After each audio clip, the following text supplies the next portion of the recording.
Alrighty. Sir, thank you so much for waiting. Ladies and gentlemen, welcome back to the casting chamber. It has been a hot minute. A series I started when I was in quarantine over in Taiwan, waiting around for 6 months trying to get back into Shanghai for the LPL.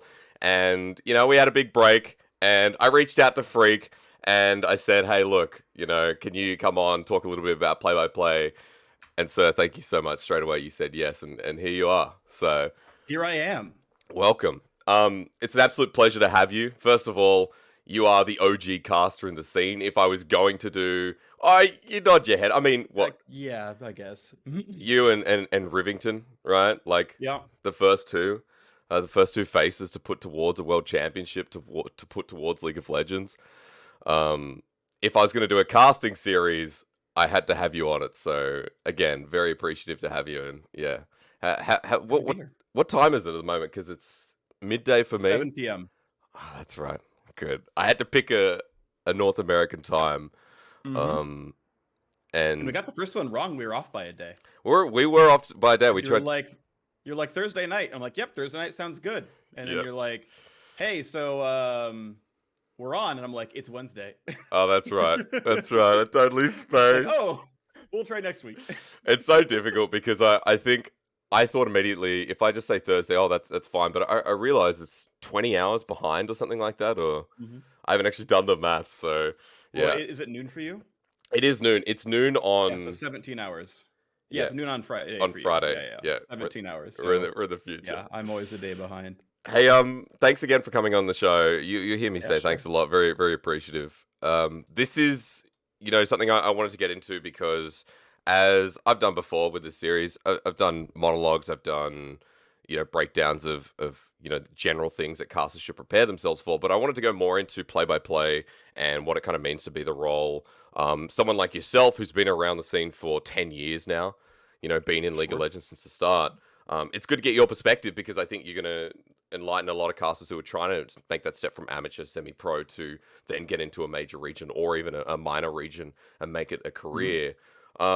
Just open us up with how you got into casting, like how you started your journey all the way back in season 1, all the way back in 2010, 2011.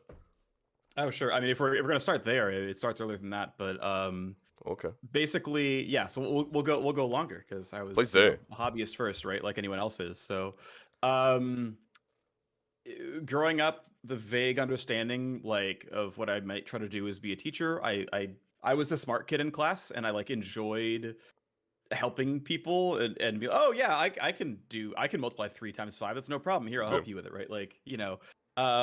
So that was kind of gratifying to me. And so once I got into gaming a lot more and the internet started blowing up and whatnot, and people had fast internet connections and whatnot, the first sort of big thing I started doing were called audio commentaries. Basically the first game I was actually good at was Warcraft 3. I did a little bit of stuff before then, but nice. What people actually know me for was Warcraft 3. We talked about it actually a little bit on Next Level when I was on a few weeks ago, but basically record an MP3, zip it up with a replay file, send it to the internet. I did over 100 of those of basically VOD reviews. Like, this is pre-YouTube, so now it should be a YouTube video, but functionally my start was doing YouTube VOD reviews. And then as kind of happenstance, the website that I volunteered for, they had a Shoutcast server. And Shoutcast, by the way, is its own thing. That it is the name of a plugin for Winamp. Which is where the name Shoutcaster comes from. So they had a Shoutcast server. So I would, download the Shoutcast plugin onto Winamp, type in the server URL and with the password and whatnot. And then this would now be an internet radio station that you could tune into by functionally you just click a link.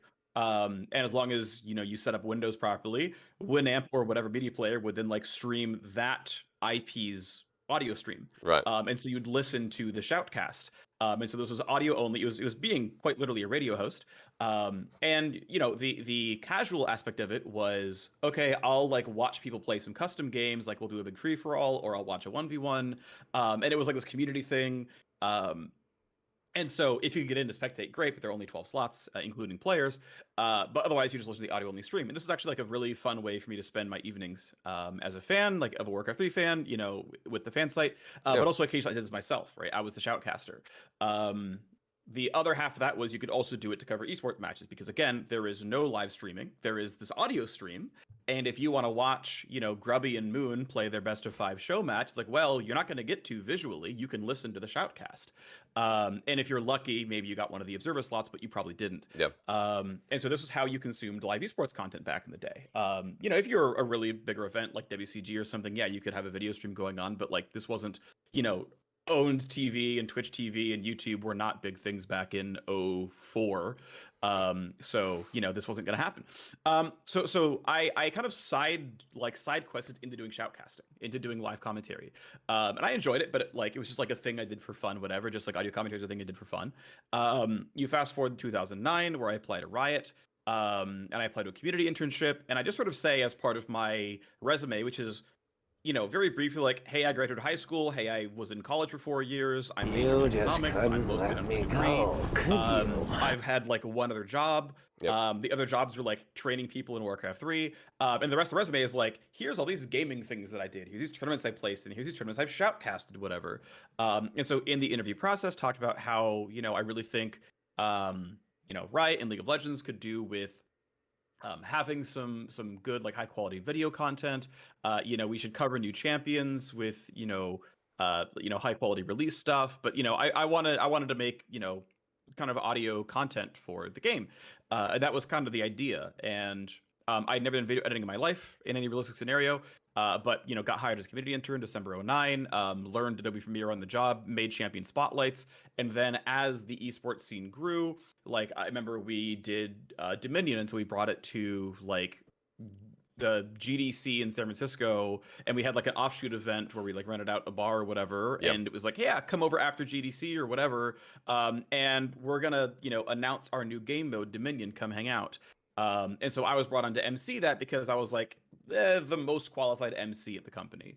And we had, occasional side tournaments, whatnot. When we had WCG USA and whatnot, I was like, oh, okay, yeah, we'll send Phreak to go do it because that's the thing. When we went to PAX to be at a booth, it's like, okay, Phreak will be one of the MCs, and if we're gonna do like just some sort of show match games, he'll cast the games, whatever. And so I was never really a full-time caster when I first joined Riot. I was I worked on the community team. My title after community intern was associate community manager. Then it was community coordinator. Then it was web content coordinator because my job was like making champion spotlights. Like I worked in community web content for the first 3 years. Yep. And then 2013 rolls around and we start the LCS, and Riot has decided, nope, we're going to make a first-party esports league, and that means we need full-time shoutcasters. And so, Phreak, you're on the list. Do you want to switch jobs and work in esports and be a full-time shoutcaster? It's like, yep, sure, sounds good.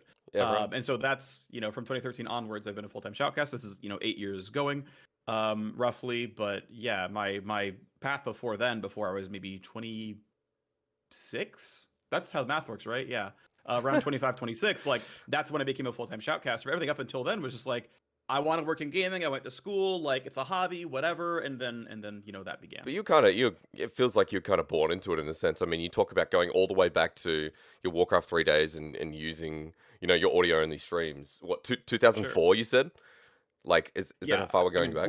Warcraft 3 came out in 2003. I was good at the game by about 2004. That's about when I started getting into fan sites. And like, even back to then, like I applied to WCR, which is the fan site I was mostly known for, and they rejected me the first time I sent in demo commentaries. I ended up working for a different fan site for about a year, and then like through that got noticed by one of the admins. Is like, hey, I really want to bring you over, and I'm like, well, the audience is like 18 times as large, so off I go. So yeah, it was that was the road. That's wild. I mean, it's such an adventure story because.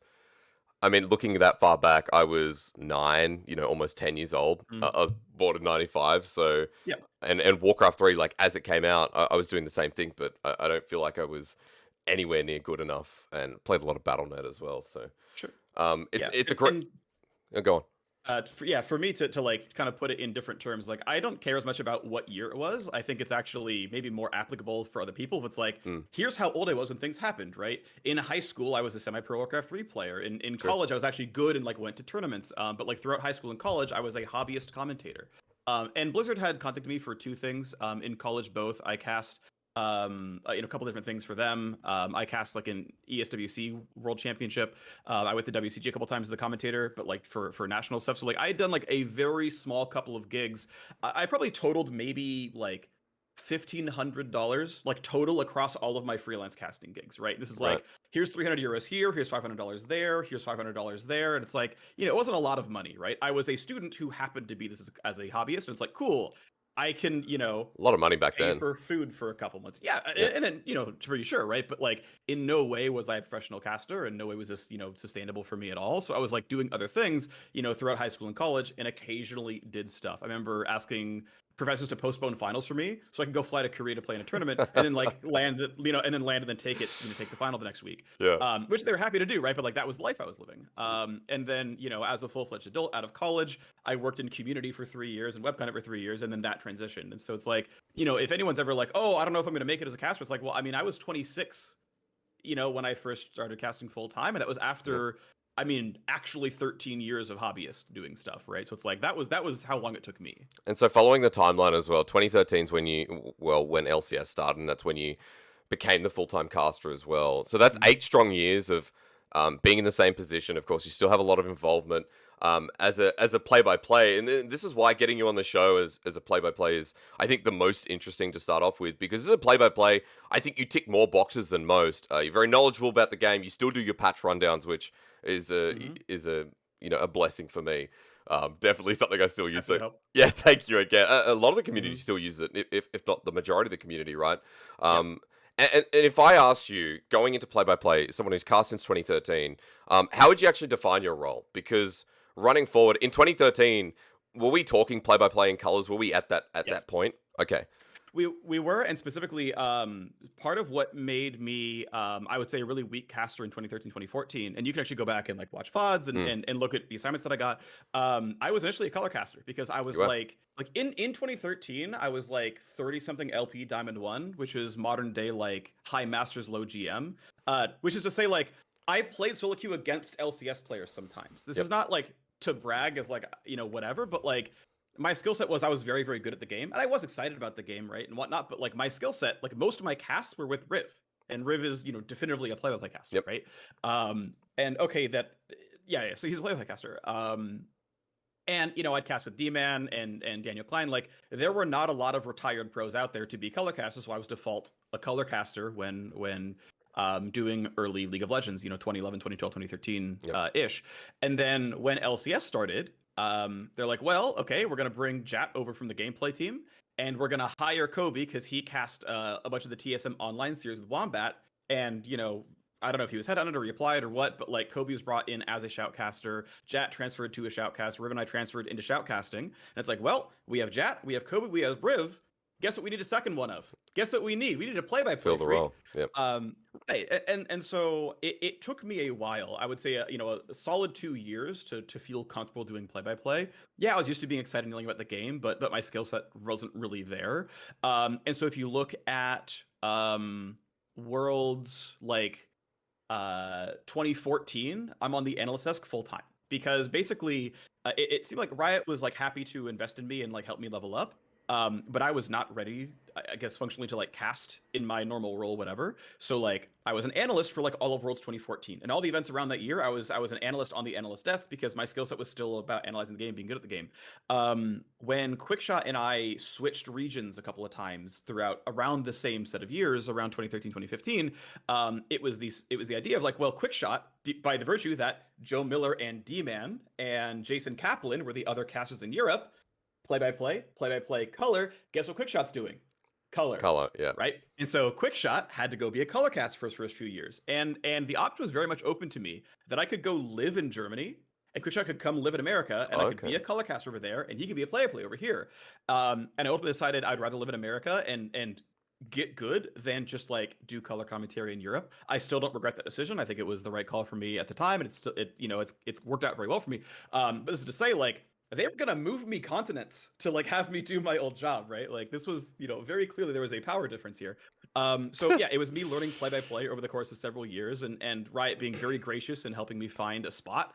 And doing stuff. It's why I cast pretty much the entire Challenger series with Zyrene in 2014. Yeah, there's a ton of reps doing play-by-play with Zyrene the color caster and Phreak, who's trying to get better at play-by-play. It's like, okay, you're on Challenger. You're doing all these reps on Challenger. And so, I didn't get, I would say, a lot of top-tier gigs, in League of Legends for a while. Like, I did World Finals in 2011, and then if I recall correctly, I didn't do World Finals again until 18, 17? Okay. Right? There's a 6-year gap where I'm just not on it. Yeah. And yeah, it's the literal highest prestigious, best gig. So, of course, it's going to be, competitive, right? But, like, Captain Flowers got a world final shorter into his career than I did, in terms of going full time. And to be fair, he was better day one than I was as a caster. I don't fault him for this, but this is just sort of explain, like, hey, I was pretty bad when it started. Yep. And it was a lot of time, learning what I was doing. Yeah, it's amazing, right? Like, you put in the reps. You're talking about Challenger series as well. A great way that a lot of casters have started. I mean, just mentioning Flowers again. Did LMS, his own English broadcast, solo casted for a while, about the reps you put in. And coming back to it as well, like, if I was getting you to explain, like, the bare basics of what you do, I know it. There's so many definitions for it. Sure. Now that you've done, actually answered your question. No. But it's like, it's a great story because you do bring a lot of the color casting mechanics, or not that knowledge, into your cast, and sure. I think that's what makes it unique. Now that you've done play-by-play for so long, now you've done World Finals, and you've really, I don't want to say matured as a play-by-play, but I think that's accurate. You've come in strong. How would you actually just define it? Like, just your overall definition. Sure. So I mean, I'll lay a quick couple of ground rules, which is that, your goal as a cast is to be entertaining. Yep. Right. Esports is an entertainment product. You're there to hold an audience, and you want to bring out the games. And as much as the games can carry the cast, that's great. If the games can't carry the cast, it goes on to you a little bit more. But you are beholden not only to the games, to your audience, but to your co-caster as well. Yep. And so it's kind of all those things coming into play. So as a baseline, like, you really, really need to be working well with your co-caster, bouncing off of them pretty well, teeing them up intelligently, knowing that you're basically always going to be with a color caster, to where, you want to set them up for success, but also not put them on the spot so much that you're asking them hard questions that are True. They've got to now figure out the answer to. I've made those mistakes before. So it's leading the conversation, but not being so overt that you're pinning them down. That can be a tough skill sometimes, but the co-caster element is really, really relevant. It is there to be excited for the exciting moments.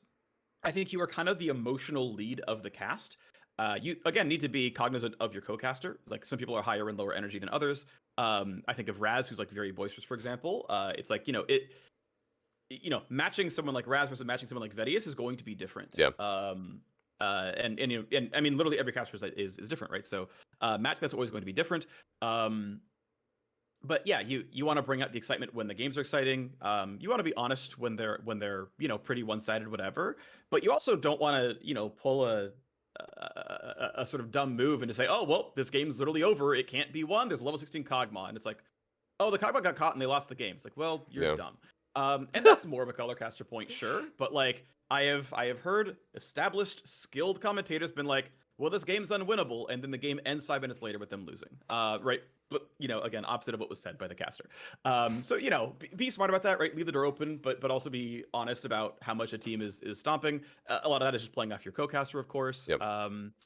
And I'm kind of diving into, like, calling predictions on a game, which is a bit much, but I will say one thing that actually shaped some of my early casting was frag videos. Like, I used to watch a lot of like Quake and Counter-Strike frag videos. Yeah. And what's nice is those esports were big enough that, like, a lot of those clips would be shoutcasted. And so Joe Miller is in my head for a lot of these because he cast a lot of this kind of stuff. So it's like, I actually tailored myself a little bit to, like, I want to be, like, worth including on a highlight clip. Right? Like, I want to make sure that, like, when there is a really sick play or something really cool is happening, that, like, I am so very obviously selling the moment with my voice that when you're watching a highlight reel, 5 years on the line, you're there already and you understand what it is. And you can't set stakes in a 20-minute supercut of cool railgun shots while bunny hopping around DM6, but if I can get you there with 2 words, then I've done my job. And obviously in League of Legends, there's clearly highlight reels as well. Obviously, people sometimes watch esports just in highlights. Yep. at the end of every season, it's actually one of my favorite parts of casting LCS and Worlds, is just like a big rollout of like all the clips that happened in that split or in that tournament, whatever. And all the casters always sit and watch the entire thing for like all 5 minutes Oh because they're yeah. like, oh, I remember that, I remember that, I remember that. And it's just like really fun for us. Yeah. And so it's like, oh, okay. I know currently it's a badge of honor if like, oh, if what I said was the end clip. Anytime like, you know, let's say TSM beats TL in game 5, anytime a Zale or Kobe is the line instead of me, it means I screwed up. And it's not really true. But it's like, I know I you mean. hope I say this the best thing. Yeah. I know you do. But it's like, I hope that when they call the highlight clip and it's like, hey, we're gonna hype up Cloud9 for MSI, it's like, I hope it's one thing I said. I hope it's, you know, something I said really cool. Because you want to be at that level, right? Like you want, you know, the best thing that they've ever done, you know, to match with what you're saying at that point. You know, the pentakills better be really sick. The fact that, you know, people love call him TSM Wondered for Lost Pentakill, like that was a fun call. I know it's really dorky, but like, right, it's matching the moment and people being like, okay, I'll give you that one. You know, it's like, you want to be there, and so that's what will be memorable for you as a play-up caster, is if you hit those high moments, right? Everyone remembers, or I think a lot of people remember Doa's like, look at the cleanse, look at the moves. What was that? What's amazing is, I mean, the actual, like, if you break it down, the word choice there is pretty bad. Look at the cleanse, look at the moves. What was that? It's not play-by-play, but it's hype, and who cares, right? That play is magical and incredibly well played, and Doa is selling how incredibly magical and well played it feels the moment. Matter that his work. Exactly, and that's great. Like, this is not in any way like Doa's bad. This is like, yeah, this is you're in the moment, and you didn't call the shurikens ever. You didn't really, like, it's not even cleansed QSS. No one cares, right? Like, you hit the moment correctly, that's what matters. I mean, recently there was a base race. I don't know if you saw the Rogue Warriors base race. I think it was against Suning. Actually, not 100% sure. And I talked about Satchel Charge on a Nexus. You know, that doesn't work. That doesn't actually work. Nope. It was just an absolute amount of burst from Ziggs from his passive. And but feeling the moment, 100% agree. Yeah. I want to come back to something as well. Just coming back to the start of this question, where you talked about, you know, it does actually fit into the role a bit of your duo. Fits into the duo quite a bit. I couldn't agree more, because I think as a play-by-play, you are as good as your duo, right? Like you can sell a series, you can put hype in, and that's not to say that it fully depends on the color caster, but as a play-by-play, I think a lot of your job is to bring up, you know, your color caster as well. As you said, set them up for success without pigeonholing them or throwing them under the bus with something they know. Right. That's why talking before the game, talking to your color caster, understanding who they are, and even building rapport. You know, like I don't know what you talked to Lyric about before you did your last World's cast. That was exceptional. that semi-final cast was exceptional, and you know, that was like, okay, you've obviously either built rapport or you had a good chat, because you guys were on the same wavelength. So I think that's a good example. Yeah, we chatted for about an hour beforehand, and I was like, all right, we're on. So that was I guess a little bit lucky. Strong hour. I will say though, I'm glad. Apparently it was. You know, good job, Lyric. I think he was exceptional. But this is actually a very good question to bring up, and obviously, especially if you're an amateur caster, good luck having this happen to you. But Riot, again, has done a pretty good job of investing in us as casters. So several years back, they had not only invested in like bringing vocal coaches to like get us to learn warm-ups and proper technique for not blowing out our voices, which I believe has helped me. But one of the things that was, I think, a really, really big deal, and maybe it's placebo effect, but I don't think it was improv classes. And so the 6-ish of us would sit around and do like just actual improv for, you know, 30 minutes to an hour or whatever. Cool. And it was, you know, learning all the basic things like yes and you know, fun little games. But that is around the time I felt like the back and forth and camaraderie among the casters got a lot better. Maybe it was just like, well, it's our second or third year of casting together, and like I'm no longer garbage at play-by-play. Or it really was because of that, but that's really when it felt like it took a turn, and it was like so much easier to cast with other people, and it felt so much better on like a, you know, we're flowing sort of perspective. Yeah. That was actually hugely helpful. And again, you know, it's not like I did a scientific study on this and we did experiments back and forth. There's no A/B testing or anything, but that is around the time where it felt like it really leveled up a bunch. And so I'll credit it likely to improv classes. Yeah, it's something interesting. I never thought about that, and I've never actually taken improv classes, so they are fun. I'm sure they are fun, but it's something that it sounds like a bonding experience where, you know, you're doing something silly or something that I won't call it silly, but something that exposes you as, you know, as a person. It's always good. So moving forward a little bit here as well, because I know when, you know, a lot of play-by-plays come into the scene, there's also another issue on the other side where not knowing the role, but also people wonder how can they prepare for their role? How can they actually, as a play-by-play, like what are they meant to do? A lot of people think, well, color casters only do the theory. Color casters are the ones who look at VODs, and as a play-by-play, I'm, you know, I need to do something more practical. Give us a run through of what your standard process is in this regard, and I feel like it might be eye-opening for people wondering what a play-by-play would prepare for in a caliber such as Sure. yourself. Sure. I look at very few VODs. Like, to be clear, I don't think they're terribly helpful. Hmm. I think some things are, but not a lot. So in my spot in particular, I get to cheat in that I rarely watch, or sorry, I rarely cast the play-in stage. Yep. And so this isn't always true. Like, for example, with MSI, the play-in stage just had, like, it was just the first group stage and it had all the teams. So okay, that no longer counted. But like for something like Worlds, for example, I don't believe I cast any of play-ins for the last several years. And so I get to watch, you know, what, 4 of the teams that make the group stage with, and it's like I don't have to prep INTZ, I don't have to prep Besiktas or you know, all these other squads. You know, I don't have to prep Rampage or Dead FM or whatever. It's like, well, not only will I probably not cast in the group stage, but even if I do, well, we just got all these games from play-ins. And what that means, though, also to shift slightly, is the story of the teams, recency matters so much more. Like, I can't imagine if I'm gonna cast like TL versus Cloud9 that's coming up this weekend. Like, I can't imagine the lock-in tournament, any of those champ selects in any of those games mattering. Yep. Like, I can reference, hey, remember in the lock-in stage where you know, Team Liquid won 3-2? It's like, but that's just a scoreline. Like, the only story you're getting out of that series is the scoreline. Yep. And then when they played in the spring playoffs, the midseason showdown, it's like, well, Cloud9 won 3-1. Then they won 3-2 when Armea was subbed in. And again, there are a few parts of those games that you can pull out, like, hey, the fact that Cloud9 got first blood all 5 games and they were all in Alphari's lane.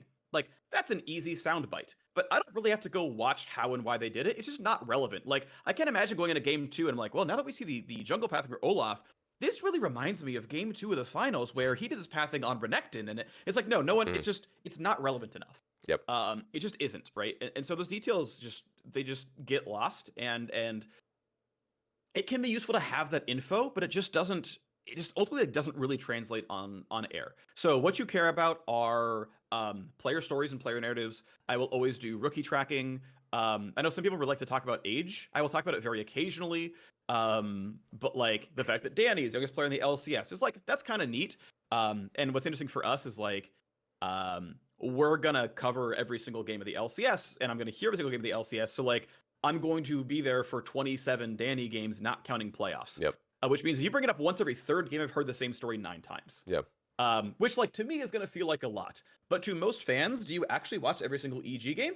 Now, you might end up catching exactly those 9, but like, you know, bringing up that he is, you know, the youngest player in the league is okay once in a while, you know, without overdoing it. And for most audience members, you're not going to overdo it to them.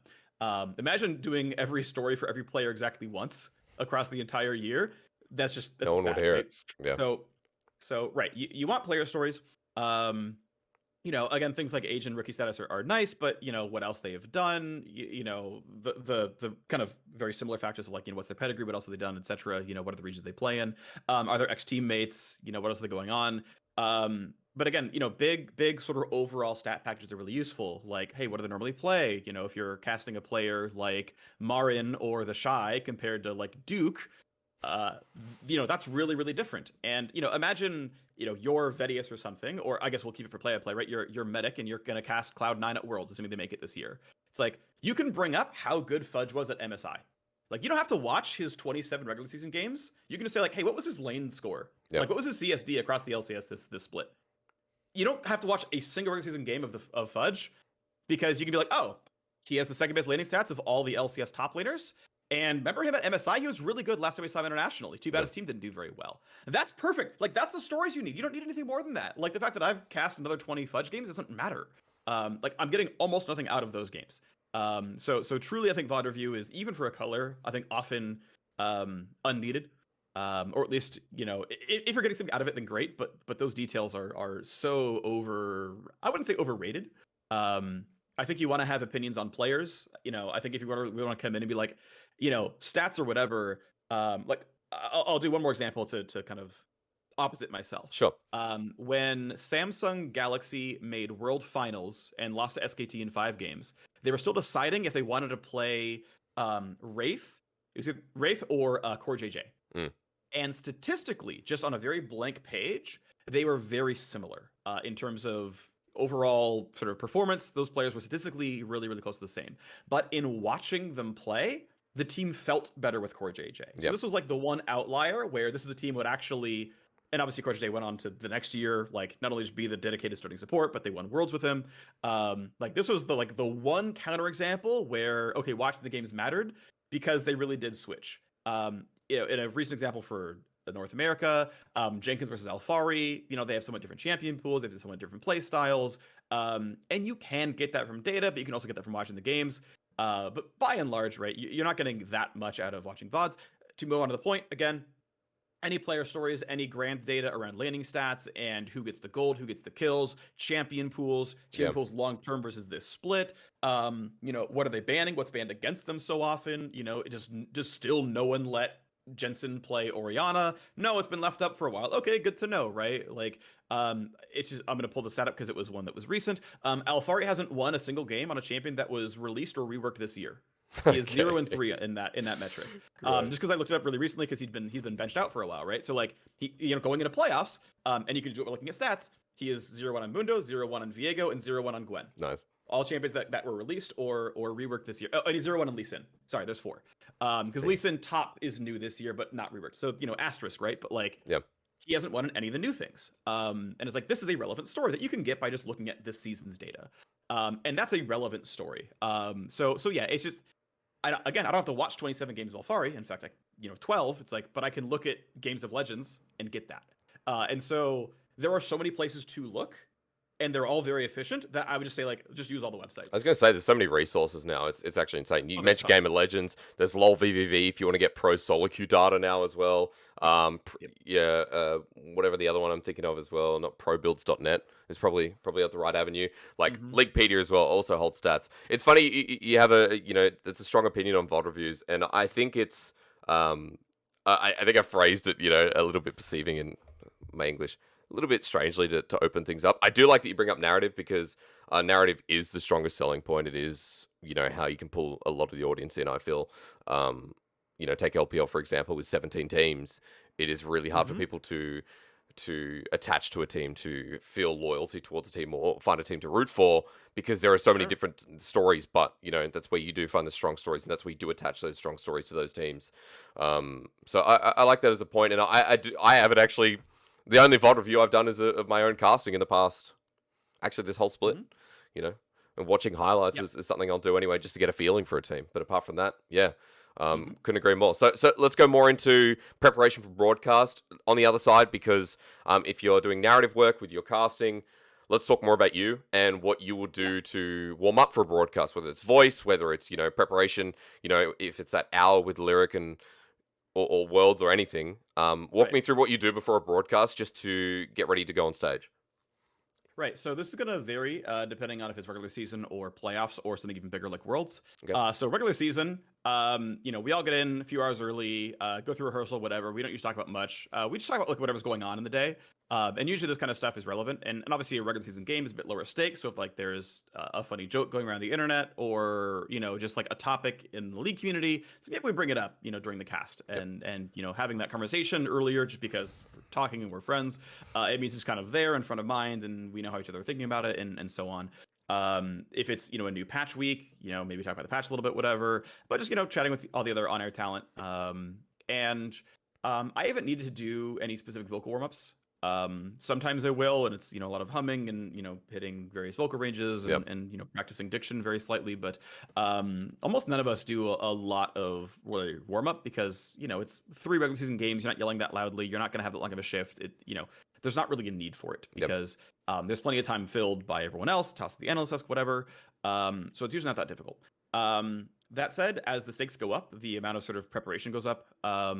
Just often there's fewer people in the area because hey, if I'm casting MSI semis, it's well, me and Lyric and one of the people like from on air maybe are there. Otherwise, Mm. it's just, everyone else who's the staff was like, okay, well, it's just me and him. It's like, well, we're going to talk about the games because what else is there to do? It's 11:30 at night on a Tuesday or something. What else are we going to talk about? But the games and the teams and, oh, hey, how'd you feel about MSI so far? What do you feel about these teams? What does it feel about? Do you feel his favorite? We just talk about the games. Yep. But basically, it's getting on the same page with your co-caster. Is what it comes down to. Because okay, obviously the stakes go up, the seriousness goes up, and the amount of focus goes up. And it's saying like, hey, who do we think is the favorite? What am I looking for in this pick and ban? Based on what I've seen, because especially with a color caster, like especially for something like Worlds and playoffs, it's like you're gonna cast like one or two games, like one or two teams, sets of teams a week at that point, Yep. right? Maybe you're on 2 series and playoffs in a weekend. But oftentimes things like Worlds, like you're doing one quarterfinal. Yep. You have one match to prep for, and it's 10 players, and it's like, well, what else are you gonna do in those 5 days in between group stage and quarters except prep those teams? So it's like, okay, what else are there to do but do even more absurd prep and like actually predict a pick ban? Okay, yeah, that might be worthwhile when you have a week to do nothing else but prep that match. Sure. That means I can pick their brain even more, and it's like, okay, so what do we really think is going to come on here? And based on what I've seen, I really think this pick is good, and I think this is a good counter that what this team is playing.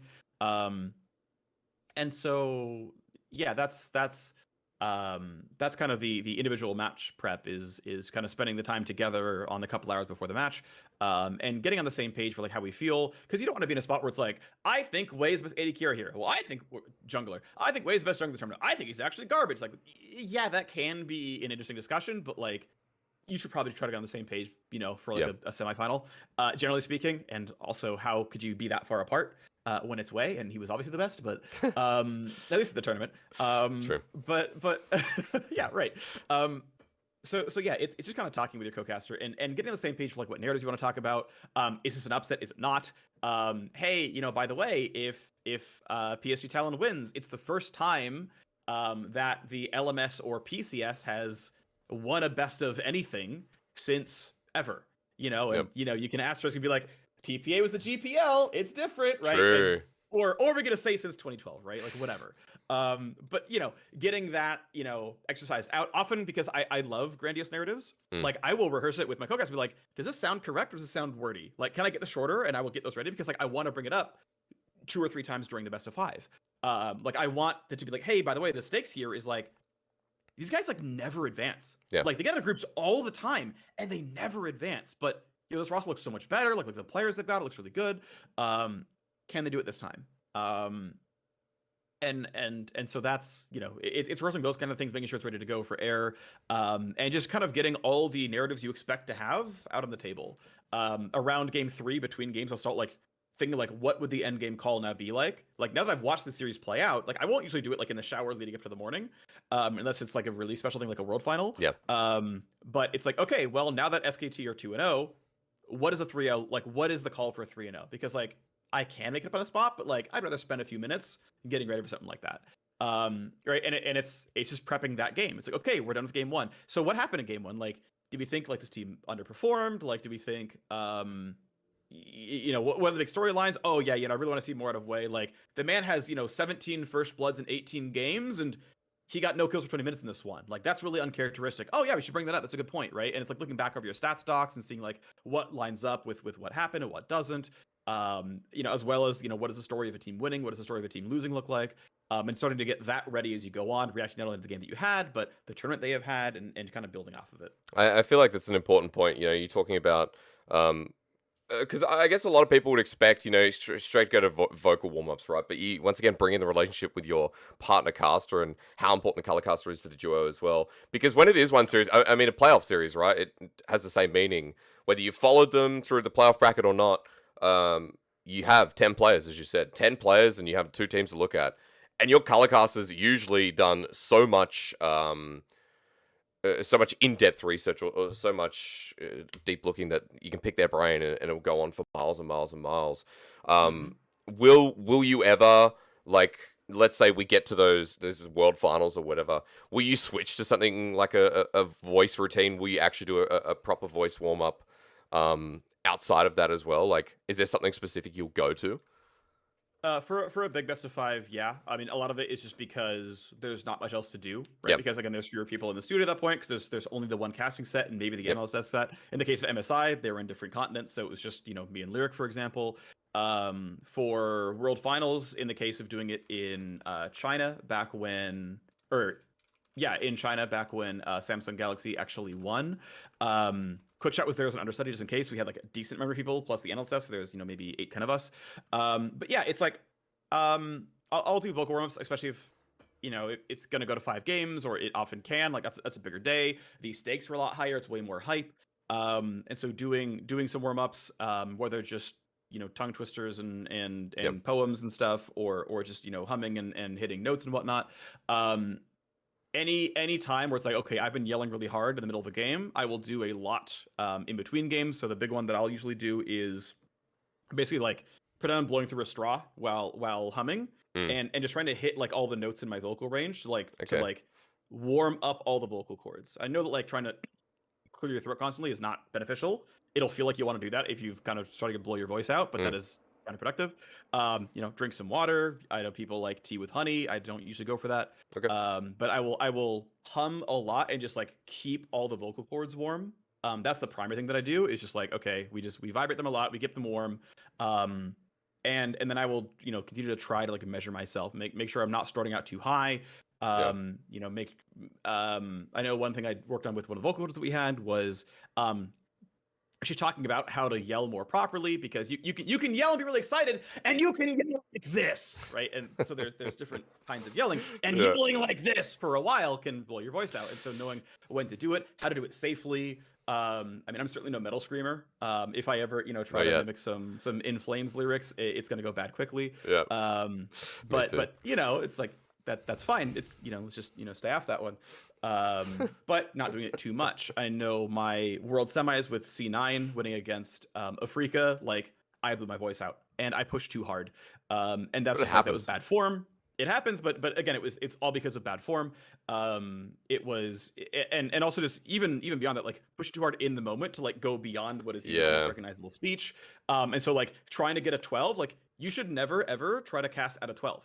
A 10 is a 10. You should not go beyond that, or you're actually inting. Yeah, agreed. Like, your voice is an instrument. Just the instrument only works a certain way. Like, don't be stupid. I did something similar. There's stories from like band back in the day that aren't really relevant. Playing instruments, not as instruments, and just kind of like, getting rid of all sense of tone and musical skills. Like, yeah, okay, that's stupid. So, do try to peak at a 10. Understand what a 10 actually is. Sitting at an 8 or a 9 is still going to be really, really hype. So you have to be able to go somewhere from there. And just getting appropriate range, for all that is really valuable. Yeah, I feel like getting lost in the moment will uninstantly push that 12. It's definitely happened to the best of us, and something that I needed to work on as well. It's hard because I think at the end of the day, like, you talk about, feeling a moment and being excited for the game as a play-by-play will. Sometimes you do go above and beyond. So you're right. You need to know your limitations. You also need to know what your voice can do and how to properly use it. You're right. And diaphragm, all that kind of stuff has been talked about before. We've already pretty much answered what the role in the cast is for color caster. I think you've given me a really good rounding to that. So I want to move on to personal questions and kind of like talk about your perspective, because at the start of the show we mentioned, and you gave me the round out how you started with Warcraft 3, you really built up full-time casting from 2013, the start of LCS. As one of these OG casters, as someone who's been a color caster to play-by-play, how do you feel the difficulties in developing over the years? Like, how many hoops have you gone through? Staying relevant, I guess, is hopefully not too harsh of a question, and continuing to be a top person in your craft. Yeah, I mean, it's paying attention and trying and paying attention in the sense that, like, okay, you got a cast, and then okay, what worked, what didn't.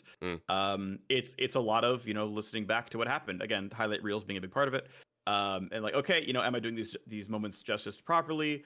But a lot of it is, I really feel like I can hear it in the moment. I can hear it in the time. And I think I used to be much less self-aware. So I'll go back to the cringe years of 2012 or so.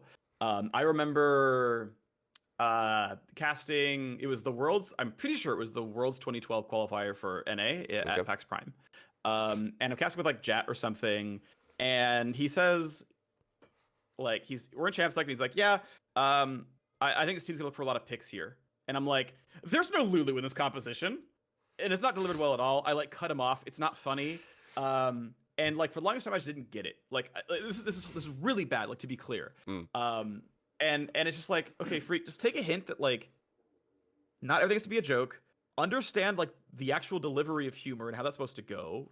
Respecting your co-caster in the first place, like, and I truly didn't get it at the time. I was like, I don't understand what the negative feedback is. I just made a joke. Like it's good to be humorous on air. Just idiot. Yeah. And I feel like I'm at a much better spot now where it's like, okay, I can understand what felt like a good call. I can understand what felt kind of weird and stilted between us. Yeah. I know one of the things I flattened out relatively recently. This is maybe 2015 or 16-ish, whenever GBM was playing in NA. So an Energy was a team. Okay. And I remember there were situations where like an Elise would walk up in Cocoon, and this is like the era of GBM, so it's him or someone else. He just doesn't sidestep or flash Cocoon and just gets chunked from full health and dies. And Elise walked up, went to human form, pressed Cocoon.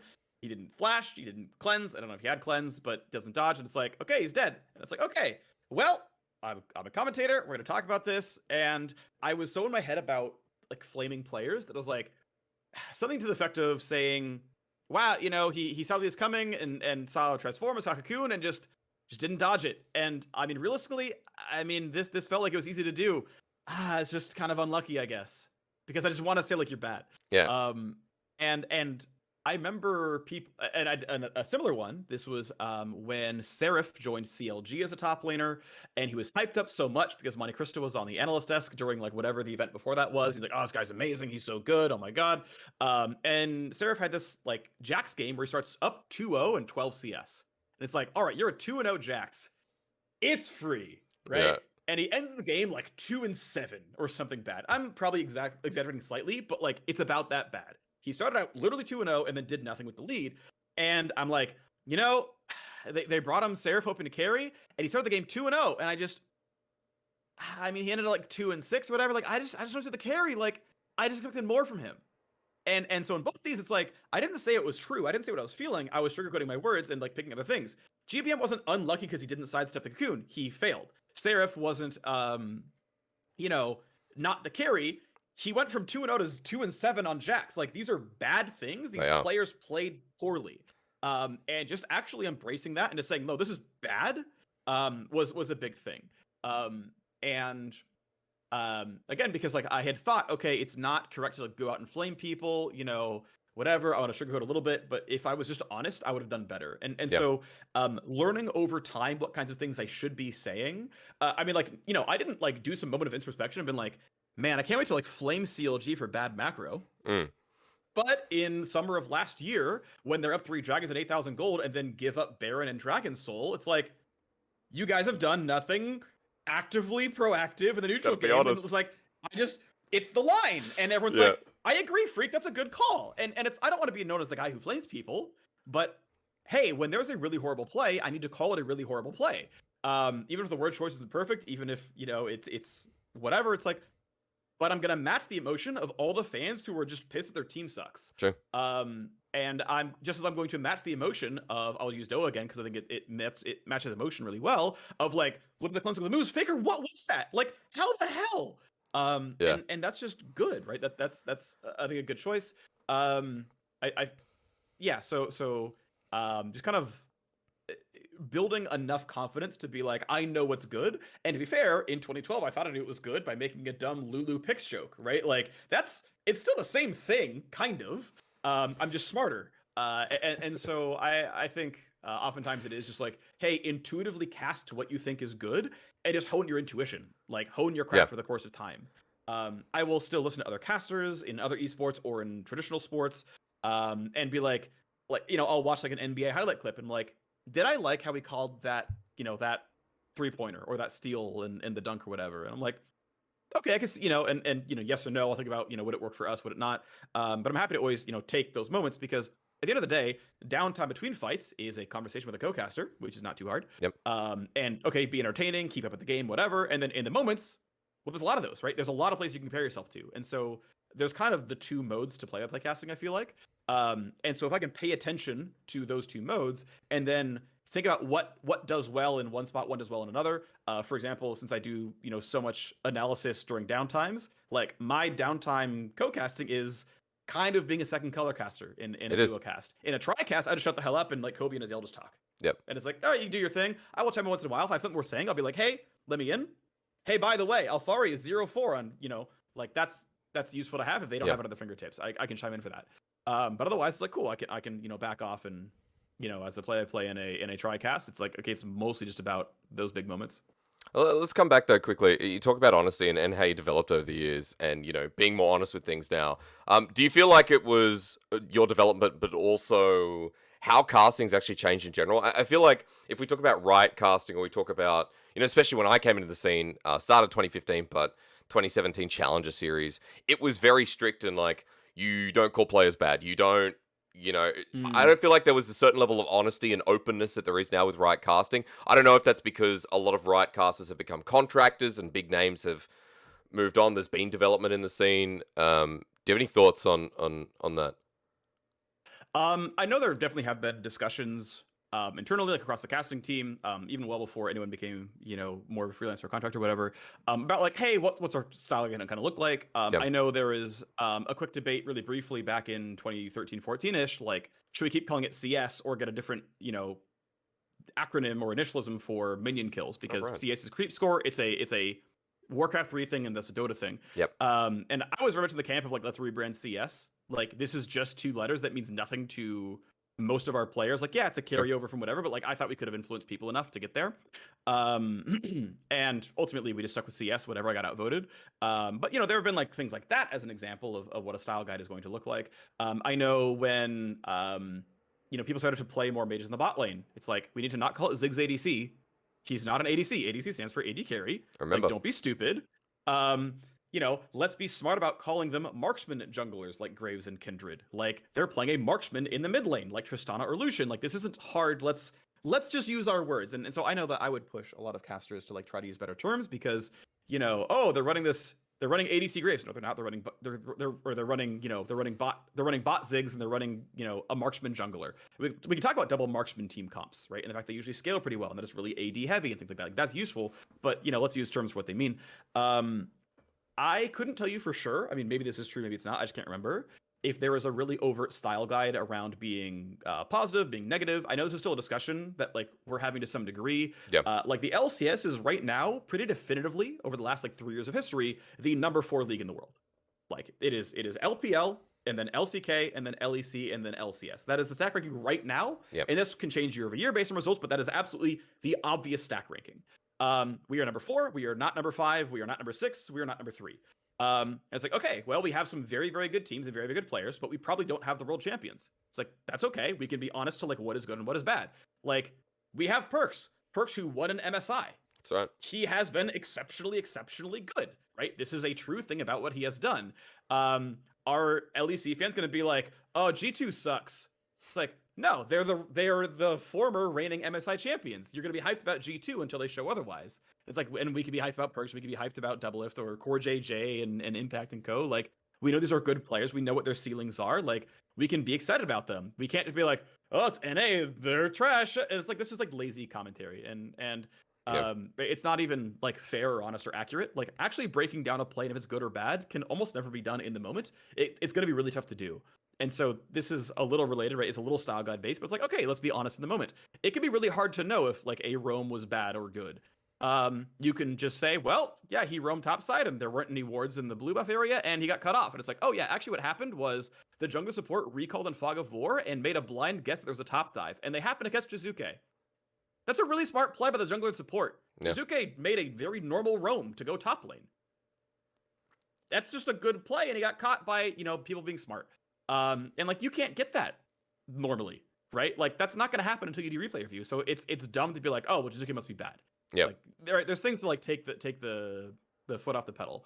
So that's the kind of stuff that we do talk about as a style guide kind of thing. And, in the case of, hey, this guy didn't dodge Cocoon, or hey, this 2-0 Jax went 2-7, it's like, let's be honest about the fact that, like, I can try to play it back in my mind because, like, to me, if I'm watching this game again now, I'm like, okay, it's a 2-0 Jax start. Let's focus on what they can do with the Jax. And it's like, oh, wow, the jungler never showed up and helped him, right? And he got camped like hell, and the support and jungler kept 3v1ing the guy under turret. It's like, oh, yeah, Seraph was 2-0 in lane, and never once did Dexter come over and help his lane. Right? Like, never once did they counter gank for him, right? Then we can tell the honest story about what happened, and not just like, not Seraph bad, but Seraph was 1v3. But then be confident in that story because we were paying attention to it. And so that's the kind of thing, right? Is you can be confident in stories that you're paying attention to. Like, I can be pretty confident in that I'm tracking dragon setups because, like, I'm good enough at the game to understand dragon setups. Yeah. And so when CLG just gives up 4 dragons in a row from a gold lead, I'm like, yeah, they just never did a dragon setup. That's like, a fact. I can be confident and deliver this flame. Yeah. I'll also say replays coming into the system, many years ago, but still, replay's always a good chance as well to tell the honest truth about what happened. And what I've really liked doing over the past couple of years is, while the color cast is going through talking about, what happened or rather, what went wrong, finding those little details about what I was talking about in the fight. Like, oh, the Shy got caught out. What was he doing here? And then elaborating and being like, oh, actually, my bad about the Shy. He was, he was just roaming around and, elaborating on something like that. I will also say that on this style guide and around this topic, I feel like regions like LCK, I'm not sure about LPL because there's been a lot of development with the English broadcast and it's changed, but regions like LCK as well definitely went outside the style guide for a while. People like LS as a caster, I think going back as well to Monty and Dora and how honest they were and hard they were with pushing, I guess, what they saw as their truth. Definitely maybe changed, maybe not the style guide, but like how we perceive casting. It's a very different brand, right? Which is also good in itself because not all broadcasts are the same. It's interesting because so this is really odd because it's like really multifaceted. I'll try to get it as best I can without trying to flame because I'm not trying to flame. I think and I mean I say this as the major region caster major region caster of the weakest of the major regions.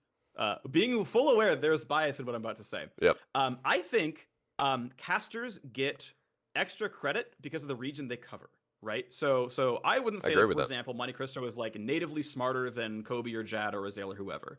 But Monte Cristo cast the LCK, which had like 6 straight world champions. So if you want to watch the literal best teams in the world, there is one color caster you will listen to, and that is Monte Cristo, and one playable caster that you will listen to, and that is Doa. Yep. Right? For the longest time, it was those two. Then it became Papa Smithy and Brendan and all these other people, right? And I think, so let's think about the people who then watch the English commentary of the LCK. It might be, Koreans who speak English, whether they're Korean Americans or whatever, but there could be like a cultural attachment as well, whatever. But I would say probably most of those viewers are people who want to watch the literal best League of Legends, which, of course, right? Why not watch the literal best teams in the world? This is objectively true. SKT won 3 world championships. No one else has won more than 1, if you kind of count Samsung, whatever. So it's like, well, of course. So now, right, not only are you, and I say this like not meaning as flame, but I'm just going to use the term to mean the term. Now you're a little bit elitist because, right, you're watching players that you can't really talk with directly. You don't know them very well outside of, people translating for them, and Monty and Doa and everyone else doing the best they can to tell their story, which is great, and that's good commentary. It's like you're a little bit elitist because you're watching players that you don't know as well, but you want to watch the best teams, and you're just kind of absorb that these are also the best commentators, right? And yes, these guys get to talk to the players a little bit, right? Monty, living in Korea, gets to talk with these players once in a while, whether through translator, and so yeah, he gets to hear some sound bites from how these players play and how they think about the game, and so there is probably some extra learning going on, but I think there is an element of, well, they cast the best region, they're the smartest casters. And even regardless, right? Even if you don't watch the LCK, it's like, well, but those people are on Reddit, right? Who on Reddit is talking about LS's or Papa Smithy's or Monte Cristo's commentary, except the LCK fans who are watching the LCK in English and listening to them. So it's people who are opting into the broadcast, talking about their now favorite commentators. Very loyal. And right, and so there's some loyalty there. This is not to say that they're bad casters in any way, because I don't think they are bad casters. But if you're going to use Reddit as your barometer for who's a good caster, well, you've got a slew of Reddit commentators who are very hardcore, right? Because they're watching the LCK, with comparatively less player connection just for the gameplay, and they're going to be exactly with only these casters for the entire season, talking about how their region's the best, and it's going to bleed over a little bit. And so I think you get that push a little bit. So the other facet of this discussion is the fact that I'm happy to be casting full time in NA because we have a bunch of casters here, and the producers here and whatnot, and their opinions matter a lot more, and their opinions matter way more than Reddit or Twitter's opinion. Which is to say that, like, if someone comes to me and is like, "Hey, I really like how you cast that team fight," I will trust like Azale's opinion more than I trust random Redditor, CLG fan 69, and to a very significant degree. And so when there's a Reddit thread about how NA production sucks and the time between games is way too long, it's like, well, okay, we adults can look at this and be like, oh, well, the LCS transition time in the beginning of the summer split was 10% longer than the LEC transition time. Like, it was about 20 to 22 minutes was like the mean for the first several weeks. And then if you're looking at like LCK or LPL, it's like, well, they play best of threes. They don't have to like switch out headsets. They don't have to clean anything. They don't have to like get out of their chairs and put new people in and set up and then checklist again. It's like, well, of course those games are faster. That's not even apples to like, that's not even fruit to fruit. Like, you're comparing tomatoes to pizza. Like, there's a component, right? You're still players sitting down, but like, there's tomato sauce, but there's all this other stuff going on, like switching out the headsets and getting a new keyboard down. It's like, okay, we can measure to LEC and be like, oh, we are 10% slower. Okay, we can do something about that, right? And like, the times are now better. I think in like week 7, our transition times are faster than LEC. Was there a Reddit thread? No, of course not. Because no, they're not going to keep that close tabs, and I don't blame them. I'm not saying like Reddit's dumb. Like, they were indeed accurate, but yeah, the time difference was 10%, and we can actually then go look at it as experts in our field and be like, okay, how do we get this down, right? How do we get the rest of it? Yep. And just like, okay, feedback noted, but we're going to take it from here kind of thing. So I know this is like about style guide or whatnot, but this is to say that like, I think every commentator is allowed their own style. I really don't think there was like this big on high style guide that you had to adhere to when you were getting in trouble if you didn't do it. I really don't think that was true. Okay. But everyone had their own style. And again, I know for a fact, like, I went way too hard on not being critical, and that was a mistake. I think there are current people in the scene right now who go way too hard on people are dumb when they're not dumb. And it's like, you can break things apart and be like, this is actually a totally reasonable play. It happened to not work, but like, you're just being rude to be rude without actually analyzing the play, right? So like, both sides can happen. And so, this is kind of where we are. I mean, that's completely fair.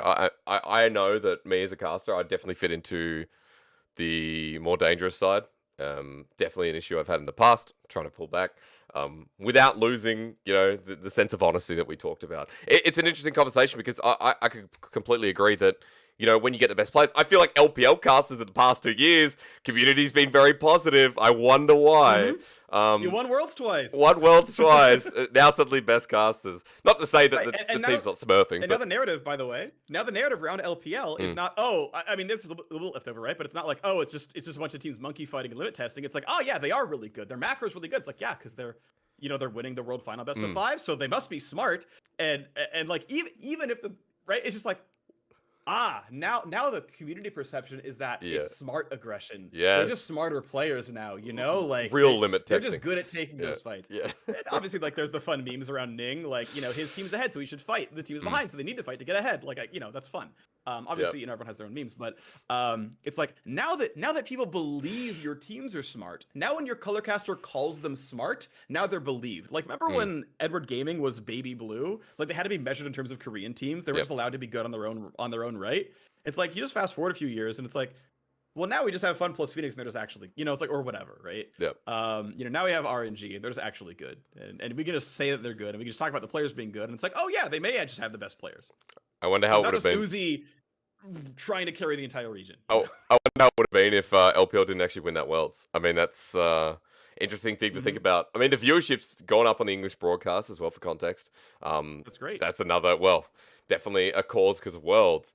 And IG's definitely become one of the favorite teams. I don't know if you saw, but IG out of playoffs after 7 years, always making it. Talk about fun narratives. Moving forward, because again, I don't want to keep you for too long. I appreciate it so far. I've already talked about staying fresh and how you've kind of changed throughout the years.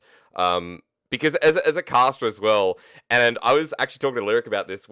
Noticing throughout the years when there's something statistically wrong or there's something, wrong on broadcast, further on that honesty, you now are very open with it and like, I don't agree with this item choice. I remember it was either at Worlds or listening to LCS, you coming out and saying, I don't agree with this item choice, and you're confident. Because you do a lot of patch rundowns, you do a lot of math, which is more than I've ever done in my whole life, I think. So this topic real quick. I think Yep. there is exactly one right way to cover this.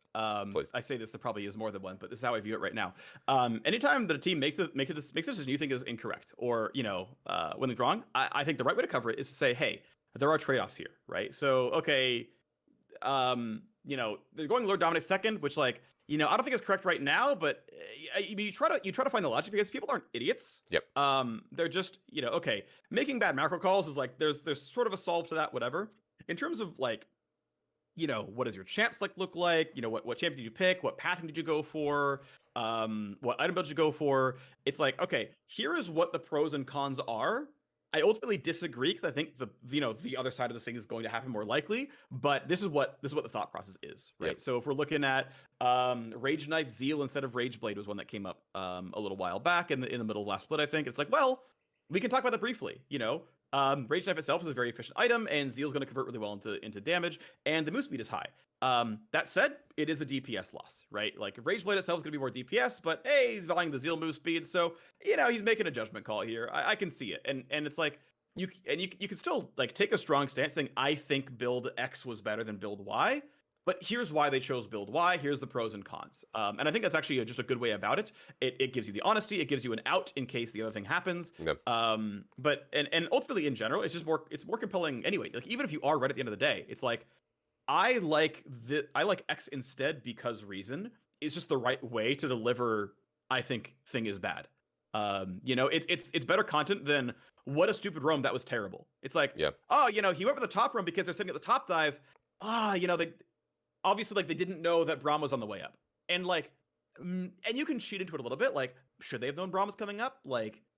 You can kind of do the second half of that conversation maybe, but I think that is the kind of the right way to talk about mistakes when they are individual in the moment things. Yeah, leaving it open as well. Because if you pigeonhole yourself, I know in the past it's definitely been a detriment to some casters where this is wrong, or we don't agree with this, or making fun of the choice as well. I can definitely lead you down that path. It's interesting to me because I think you more so than any caster, any play-by-play especially, you have so much behind you, so much evidence. If people want to look at why you're bringing up this topic, or you might understand it, but you say, well, I don't agree with it. You have your patch notes behind you. You have any content you've ever done behind you as well. I think gives you not a pedestal, but a moment of strength of talking that people will go, well, Phreak's saying it, so I understand. I agree with it, and I see where he's coming from. Yeah, if you're trying to take me to a math argument, hey, I could do the math wrong, but if I'm saying, oh, this is just more DPS, I can just say it because I know. Yep. It's oh yeah, Founder second is basically always more DPS. This is just fact, right? Yep. And so it means that I'm now equipped with shorthand, right? I can already skip a step and say well, if you're optimizing DPS, it's just this item every time, which can be useful in and of itself. But yeah, it's building the, and this goes back to talking about the LCK casters as well, right? Where I know a lot of people really like Monte Cristo and Papa Smithy as well, and now LS. It's okay, have they built the pedigree to say, hey, well, if I stand behind my convictions, do you believe me, right? Yep. Have I built the trust that I know what I'm doing? And if you don't have that intrinsically, because it's double lift on the casting desk, and he won 8 championships, so are you gonna believe him? No, I think double lift is a bad example because I think he has often really inaccurate takes. But if you're Reapered, right, and you've coached a bunch of championships, I'd say that's gonna give me a lot of faith in you. If you're literally Faker, I'm gonna put a lot of faith in what you say about mid lane matchups. And Double's point, if he tells me who wins a bot lane matchup, I'm gonna trust that guy. Yep. Right? If he tells me who's is Raptors worth it here, I'm not. But if he's telling me who's gonna win the bot lane matchup, I believe him. Yeah. And so it's he has absolutely undeniably cultivated the expertise in bot lane matchups. And it's and I can't speak to that, right? I can talk about win rate differentials and that Malphite wins more games against Jace than the average champion. And okay, people actually also know Malphite tends to be kind of picking a Jace.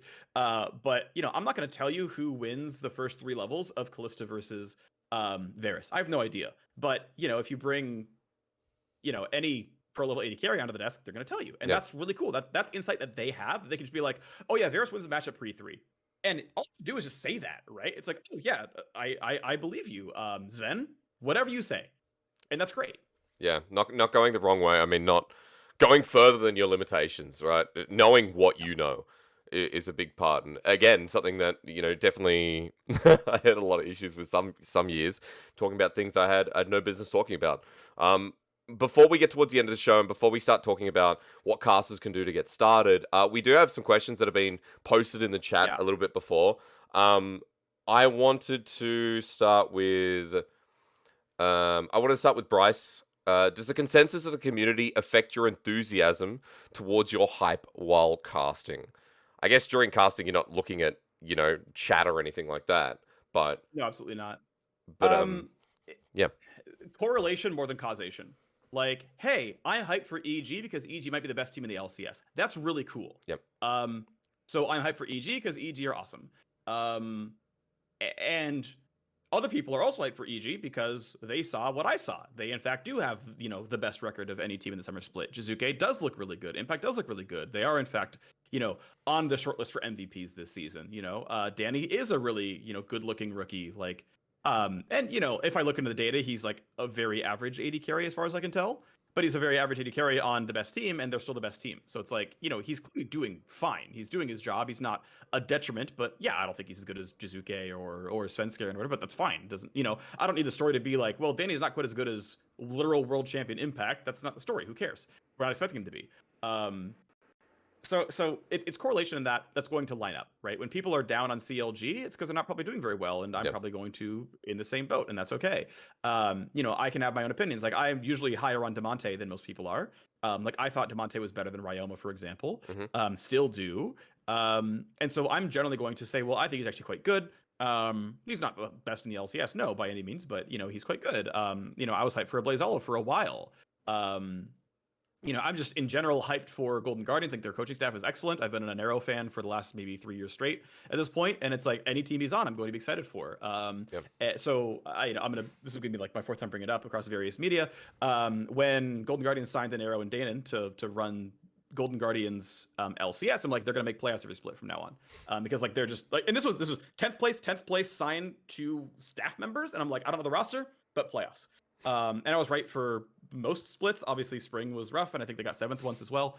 But like they immediately, had a couple of good runs, and it's like, I don't care what the community thinks. I believe this. I've done my homework. I know who the staff members are. I think they're good at what they do. So I think they'll build a good team.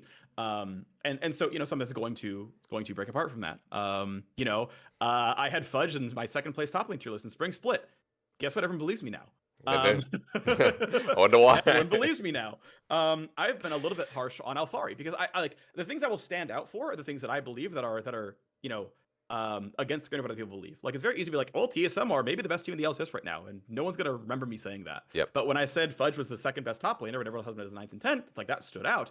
And right now, I'm like, I think Alfari's a bit overrated, and I actually wonder if TL might be a better team with Jenkins. Like Alfari is not on my all-pro ballot, for example. Yep.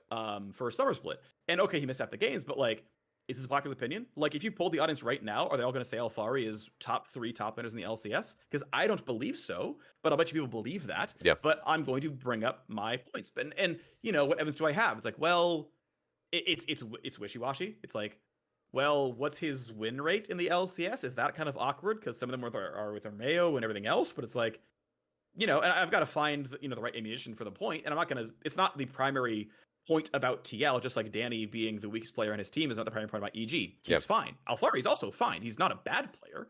But it's like, how often is a story? But he's not the best player in the LCS. Well, not often, so it's not going to bring brought up a lot. But when he picks Viego and Champ Select in their first round matchup, and I'm like, hey, by the way, he's never won the champion yet. That's a story, right? And that's relevant. And it doesn't matter what the community thinks. It matters what I think, and I'm going to say that. Yep. I mean, you've casted so many games, right? You have one of the best perspectives because of how many games you casted, how much you've seen these players as well. But it is interesting to look at, what opinion affects yours and what you can stand on your own ground with. I think that's something that, as for newer casters as well, over believing the community, just listening to everything the community says can actually be also a trap. I read this on Reddit, so. And then if that translates to broadcast, sometimes it can put you in deep water, depending on what it is. Yep, I'm happy to not pay attention to the Reddit. Yeah, it's pretty easy. Fair enough. Jared also asked, do you have a favorite caught in the play moment, like the Doa play, or Dracos with a H2K call, or Flowers? I think is a good example with Faker's Shockwave finds them all. It's a great, fantastic call. Yeah. If it's your favorite call of all time, or what you love and you remember. Um, I'm not sure actually. I don't know if I have a specific like middle play. I mean, I can think of like some of mine that have stood out. Um, I'll give one. This is a troll answer, but it sticks out because it's Okay. kind of funny. So this is maybe 2017 or 18, around that point in time. Cloud9 wins the semifinal matchup. They're going to the finals. And I didn't actually do the right legwork to prepare myself for like what is the story if Cloud9 wins. Um, and they were going against like TSM in the finals, and TSM ended up winning. And TSM were like the number one seed, and Cloud9 was like fourth or fifth or whatever, right? Yeah. Like something around there. That wouldn't be the actual seeding, but who cares? And so in my mind, I'm like, okay, I'm gonna hype up C9. You know, C9 win their series, they're headed to the finals, and my brain is going, and they're heading to the finals as the favorites to win it all. But in the middle of the sentence, I realize, but they're not. TSM is like 5 games ahead of them in the regular season. So Cloud9 are heading to the finals as pause. A wonderful team. 9 heading to their finals as a wonderful team is the verbatim call. That's great. And I'm guessing that was Zale. We still bring it up because it is still like the standout endgame call. Yeah. Because I have to correct myself at the moment. Like I wouldn't let myself just like say it and be wrong. I would rather like sound myself like an idiot than just be wrong. And maybe that was incorrect. Maybe it was. I don't know. Like make your own decisions. What you think should have happened there. But that is the one call I will remember for a very long time. Yeah. Obviously, there are really good ones as well. This is what Peak League of Legends looks like, and it comes from Europe. Was obviously classic. like I want to give them their due. Yeah, it's a great call. I really think people are really happy about it, which I'm happy about. But I was so sick of the damn incessant like you have to play clean macro and it's only the slow LCK style that's any good and right because like IG beat KT Rolster in like the quarterfinal to get there and then barely squeaked by at the very end and they beat Fnatic at the end. Who cares? They didn't the rest of that road wasn't that hard. Yeah. Because they beat G2 and I think that wasn't too tough either. G2 RNG was a great series and hey, well done to them. But like they're the underdogs. Let's be clear, right? Like the top 2 teams in that tournament were clearly KT and IG, and the real finals were in the first round. Like that's just objectively true. And so but anyway, people were still like, well, okay, but that happened once, whatever. Was kind of the feeling we sort of got, right? This was LPL won 1 title, right? This was IG coming in to defend their championship, and they got dropped by Team Liquid of all teams. So it's like, wow, how good the LPL really, right? Yep. But here's G2 winning a tournament. G2 winning a tournament where their style is hella scrappy, right? It's so scrappy, and I loved it. I absolutely loved watching G2 that year. Like they were such a good team. Super happy about the team. Like well done to them. And I was so pissed, like so annoyed with like this like, oh, you have to play like 0.3 combined kills per minute and only dragon setup and never fight for anything, and that's the LCK way. People aren't convinced LPL's the top dog yet, right? It was IG and that was it. Yep. It's like so no one's convinced, and I'm like, no. This is what Peak League of Legends looks like, and give them their due because it comes from Europe. Yeah. The scrappy G2 style was Peak League of Legends, and to be fair, as a sort of side door, it's also IG style, right? It's a bit similar. At least it was at the time. So it's like, yeah. Like I like it was delivered by my own passion for like I would rather see League played this way. Yeah. I'm just like super aggressive. I don't care if it's messy. Take the risks. Because it's a way more fun game to be. So like that was actually part of where that call came from was my own feelings about how I wanted to see League of Legends played. But that's great. I mean that sticks in my mind, and thinking about it a little deeper, I guess that's why, because at the time it was all about the LCK. Oh, here comes another championship. Yeah. And that is my most memorable call of yours. I need to go back and look at the wonderful the wonderful C9 call. Wonderful team. I haven't heard that before, but that's definitely on my to-do list. Yeah, you shouldn't. It's a LCS semifinal. It's not, I mean, it's perfect, honestly. Not I'll go through the last question here because we've had a couple that have gone over what we've already talked about. Jared has asked one more question, and it's been along the lines of what I was going to finish off.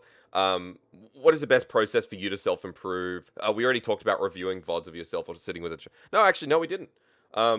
Just quickly with VOD reviews, walk me through like yourself on your casting. Right. How would you set that up, and how do you self-improve throughout all these years? Sure. So yeah, in terms of like reviewing games for commentary, there was actually a bit of that that used to happen. I mean, pre-COVID, basically, because we'd all get in a meeting room together and watch games. But yeah, we'd usually tune in, and it would be different things. Like sometimes we would like watch an LPL or LCK game together. Like we'll go watch, this, DRX Dom 1 series or something. Make up 2 teams. Who cares? We'll go watch an RNG IG series from regular season. Because just get another look at teams in other regions. Mm. Watching it together, can help keep you focused. We can kind of bounce ideas off each other, like, hey, do we think this is actually good? Like, why are teams playing this way? Just have a conversation, because this helps us build our ideas of the teams as well. Yep. So it's kind of good on the caster perspective. But also oftentimes it would be with commentary. So either we're like, listening to the other casters commentate, or watching an LCS game and checking that one out together as well. And so sometimes it's for gameplay, sometimes it's for casting. And so kind of watching in a group environment. I will say I don't do a lot of individual like watch my games back right now. I haven't for a while actually. Yeah. Usually I've got a pretty good handle on like what I want to work on, like what I think I'm doing well and doing poorly. I will almost always chat with the co-caster like immediately after the game if there's something like that stood out to either one of us. And again, because I'm watching all the other games actively as well, like I'm actively listening for how Flowers and Pastry and Medic and Dracos and all those guys are casting. So like I'll be like, oh, I like how we approached that fight, or I really don't think that was a good setup, and keep that in mind. So it's a lot of just actively watching the games with the commentary in mind, and using that to kind of inform how I want to keep doing stuff going forward. I haven't done a lot of like go back and listen for specific things in my own commentary. Not much anyway. Yeah, okay, that's fair. I think going into any kind of VOD review as well, as someone's just randomly gifted about 10 subs, thank you very much. Randomly going through and not angling for any kind of goal. If you're going into a VOD review and you don't have goals set up, or you don't have a purpose, waste of time. You were talking at the start of show about how you don't watch VODs of games, well, in particular. Almost at all. Yeah. Almost at all. And I think that's a good example of working smarter, not harder. Something that is really important, especially for a play-by-play. When, there are so many great narratives, you can work on your voice, you can work on, yourself as a caster in a lot of other ways. So a great question there from Jared. I want to finish this off in a very easy light. We've talked a lot about what people can do to improve as a caster, what the role means. Getting started, Phreak, if someone hasn't started already, they're in an amateur position, even if they're semi-professional. Give me a highlight of what you think they should do to get started, and how they should actually just pursue this as a potential career, or even as a hobby. Right. So I don't know like all the underpinnings of the amateur scene anymore. Like I haven't been doing amateur casting for 10 years. So a lot has changed. Again, my amateur casting days were pre-YouTube and pre-Twitch basically. So it's just a different landscape that I haven't lived. But yeah, it's okay. Cultivate a hobby, right? Get into it. Find a place to do it for free, because that's just how this works, right? Like I did audio commentaries for free because I enjoyed it, and I know there could be discussions around like, oh, getting free labor and doing what's worth it, but like when I was in high school, I did it because it was a fun hobby. Yep. Like I enjoyed doing it. And so it wasn't, free labor. It was like a way to express myself artistically in the way that people draw and post on Instagram and stuff and whatever, right? And hey, that's great if you get, commissions doing your art, and it's great if someone contracts you to go cast their event. Like that's awesome, more power to you, of course, right? If someone's asking you to go do a job, and they're hiring out for it, yeah, get what you're worth for sure. But at the same time, it's like, well, doing things as a hobby is worthwhile, right? Before you became an NFL player, you threw a football around, that is true. or pick your sport, right? So I feel like step one is always doing it for free, because how else are you gonna get good at it, right? How else is anyone going to know that you're a professional? So I think there's literally always an element of whatever the thing is, doing it for free for a while. Just how that works. I mean, heck, you pay other people to go to med school and then become a doctor, right? Like every single line of work everywhere starts with phase one of it's not worth money to you. So I don't think, that's a problem. I think you get in and do it. You get your reps in. Cool, you do whatever. And then it's, to me, like any level of success, or almost any level of success, is a mix of good fortune and hard work. Yep. You worked hard enough to be good enough and ready to go when a random thing came by.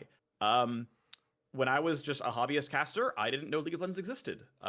When I applied to be an intern at Riot Games, I had no idea League of Legends would blow up to be the biggest esport in the world. Sure.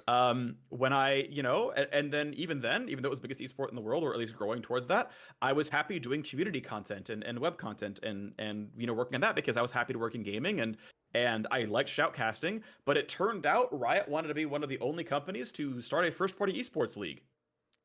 Like, Right. And by comparison, like my mirror from across the pond was D-Man, who like had his own full-time job and took vacation days to go do things like Worlds.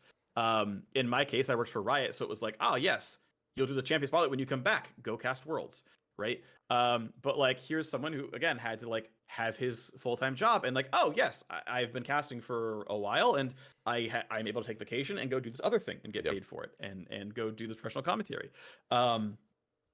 And then when LCS comes in, okay, quit his job, get a competitive offer from Riot, go cast the LEC or the EU LCS at the time. And it's like, okay, yeah, he had put in all the work and he was ready to go. That's just how stuff works as far as I can tell for any sort of, I don't know what the right word for it is. I've heard someone use one that I like, but I've forgotten it since. I don't want to really say exceptional, but abnormal job. I think anyone with an abnormal job, it is just always a mix of fortune and hard work to be ready and in the right place at the right time. And I have no idea when the LCS is hiring the next shoutcaster. I have no idea when the LPL is hiring the next shoutcaster. I have no idea what next amateur is going to show up. Like, I have no idea. And hey, it's going to be kind of random. You cannot possibly predict what opportunities are going to be up to you in the next year. The best you can do is be ready for it and then hope. And that's not great, but that's kind of how that works. I mean, it is. You're right. Put the passion in and make it a career. It was by chance that LPL was opened in the end of 2018, looking for people, and I got an opportunity. You know, couldn't get into the OPL. Wasn't kind of at that point, and I was lucky enough to get picked up. So know exactly what you mean. Phreak, thank you so much for joining me. It's been an hour and a half of power. Your perception, your insight as well into not only play-by-play, but I think casting is going to be helpful for a lot of people trying to develop into the scene. A lot of whether amateur, semi-professional casters. Just give us a little shout out. Anything you're doing. I know we're moving into a new patch for. I'm pretty sure for playoffs for LPL without Akshan. Oh, into 15? Okay. Yeah, which is without Akshan, which I don't know if you're happy about that. I'm kind of ecstatic about that. I did not want to cast him. I actually... Do you like him? I know it's tough, right? Like, so yeah, hey, by the way, LCS playoffs starts this weekend. Go watch LCS. Sure. It'll be great. Everything else, obviously, watch more esports. Esports are great. In terms of new champions, I like them being there because, I mean, worst case scenario, it's one ban, and one ban's okay. I would say, you know, the 2015 World Championship run where it's like Gangplank and Mordekaiser and like Darius and all the champions. Then Darius fell off because people got good. You know, weird. It takes pros a while to get good, but you know, whatever. You know, it's a thing. Pros are perfect champs, like that's fine. But you know, it's true. Either way, though, it's like, okay, I don't want, you know, 5 new champs to show up that are all overtuned or, you know, seemingly overtuned. Of course. But like, I don't mind just one because like, you pick up one champion, right? And in the case of like, okay, at MSI, both Morgana and Rumble were buffed for that. Okay, well, and now it's not worth spending all of your bans on one side, so we're just going to see Morgana, Rumble, Udyr every game, and that's too bad. But like, if you're adding just Akshan, and you know, mid laners probably have counter picks to them, like I think that's fine. Like, you know, Worlds last year with Viego, presuming there weren't bugs, I think would have been fine. I forget if MSI was going to have Gwen available or like could have, but like, you know, yeah, even if they're overtuned, like, you know, the penalty is one ban, and the upshot is like getting to see cool new champions. So I would have been okay with it. I understand that Central League Ops is clearly more reserved than I am, and I understand that. And hey, it's their call. I don't think they're stupid. But you know, I like seeing new stuff always, and so you know, let them figure it out. That's true. I mean, that's very, very fair. Phreak. So LCS playoffs this weekend, and then of course, you know, you're always expected at Worlds, as you should be. I mean, you the OG caster along. We'll see. Well, it's nothing is confirmed. Nothing is confirmed. What can I say? I don't want to put you in jeopardy for coming onto my show. I've only cast every World Championship up until now, but nothing's confirmed. Nothing's confirmed. We don't know. Is Phreak going to be at Worlds? We don't know. We don't know. We'll start a poll. Thank you again for joining me on the return of Casting Chamber and the start of defining play-by-play as a role. I appreciate you coming in and spending your time. Thank you for the sub. You gave me a sub. I don't know why you're paying me. No, it was one of those free subs. It was fine. Oh, okay. I mean, you're still getting paid, but it cost me a dime. Well, I'm gonna have to return the favor. Thank you so much, and for everyone watching as well. Thank you for tuning in. This will be available on YouTube. The VOD will also be on Twitch as well. Yeah, make sure you sub. To him. Thank you for all the money. I appreciate that, and you're welcome. More coming at you as well with the Casting Chamber. Thanks again, guys, and have a good day or night wherever you are. Bye. Night. Bye.